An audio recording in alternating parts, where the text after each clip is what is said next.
എല്ലാവർക്കും നമസ്കാരം. കേരള ഹോം കുക്കിങ്ങിലേക്ക് എല്ലാവർക്കും സ്വാഗതം. ഇന്ന് നമുക്ക് ഒരു പട്ട് മഷ്റൂം മസാല ഉണ്ടാക്കാം. അതിനുവേണ്ടി ഒരു പാൻ ചൂടാക്കി കുറച്ച് സൺഫ്ലവർ ഓയിൽ ഒഴിച്ച് ബട്ടറും ചേർത്ത് ഒന്ന് ചൂടാവാൻ വെക്കാം. ഇതൊന്ന് ചൂടായി വരുമ്പോൾ അതിലേക്ക് ഒരു പട്ട ഇലയും കൂടി ചേർത്ത് കൊടുക്കാം. ഇതിലേക്ക് ഉള്ളി, തക്കാളി, വെളുത്തുള്ളി, ഇഞ്ചി ചെറിയ കഷ്ണങ്ങളായി മുറിച്ചത് ചേർത്ത് നന്നായി ഒന്ന് വഴറ്റാം. ഇനി ഇതിലേക്ക് കുറച്ച് മസാല ചേർത്ത് കൊടുക്കാം. ഒരു 2 സ്പൂണ് മല്ലിപ്പൊടി, 1.5 സ്പൂണ് മുളക് പൊടി, 1/2 സ്പൂണ് മഞ്ഞൾപ്പൊടി,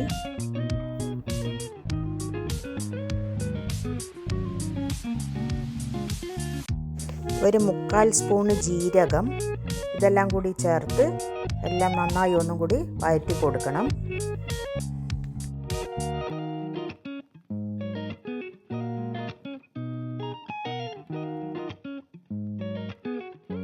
അത് നന്നായി വഴണ്ടി വന്നതിന് ശേഷം പട്ടയില അതിൽ നിന്ന് എടുത്ത് മാറ്റി നല്ല മഷി പരുവത്തിൽ അത് അരച്ചെടുക്കാം. ഒരു പാൻ ചൂടാൻ വെച്ച് അതിൽ കുറച്ച് സൺഫ്ലവർ ഓയിൽ ഒഴിച്ച് അരച്ച് വെച്ചിരിക്കുന്ന മസാല നമുക്കതിൽ ചേർത്ത് ഒന്ന് ചൂടാൻ വെക്കാം.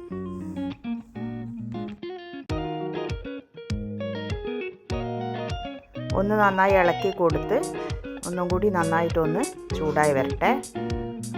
ഇതിലേക്ക് ഒരു 1.5 കപ്പ് വെള്ളം കൂടി ചേർത്ത് കൊടുക്കാം.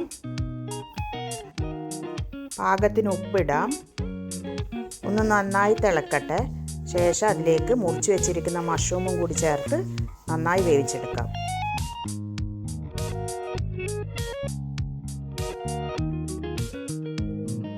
ഇതിലേക്ക് നമുക്ക് ഒരു 1.5 സ്പൂൺ തൈരും കൂടി ചേർത്ത് കൊടുക്കാം. അധികം പുളിയില്ല തൈര് വേണ്ട.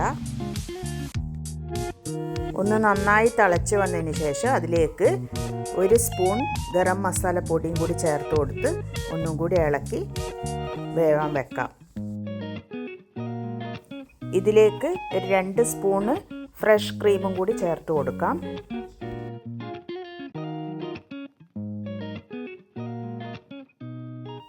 ഒന്ന് ഇളക്കി കൊടുക്കാം. ഒരു 1/4 സ്പൂൺ ടൊമാറ്റോ സോസ് അല്ലെങ്കിൽ പഞ്ചസാര ചേർത്ത് കൊടുക്കാം. ഒന്ന് നന്നായി തിളച്ച് വരട്ടെ. ഇനി ഇതിലേക്ക് നമുക്ക് കസൂരി മേത്തി നന്നായി കൈകൊണ്ട് ക്രഷ് ചെയ്ത് അതിലേക്ക് ഇട്ട് കൊടുക്കാം.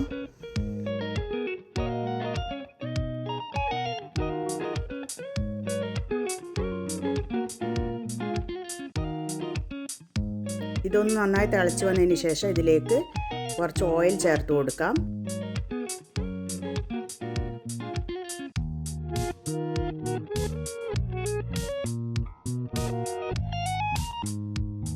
കുറച്ച് മല്ലിയിലയും കൂടി ചേർത്ത് കൊടുത്ത് ഗ്രേവി തിക്കാവുന്നത് വരെ നമുക്കിതൊന്ന് തിളപ്പിച്ചെടുക്കാം.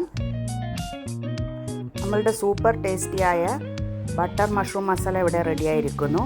എല്ലാവരും ഇതൊന്ന് ട്രൈ ചെയ്ത് നോക്കൂ. സബ്സ്ക്രൈബ് ചെയ്യാത്തവരൊന്ന് ചാനലിലേക്ക് സബ്സ്ക്രൈബ് ചെയ്യണേ, ലൈക്കും ചെയ്യണേ.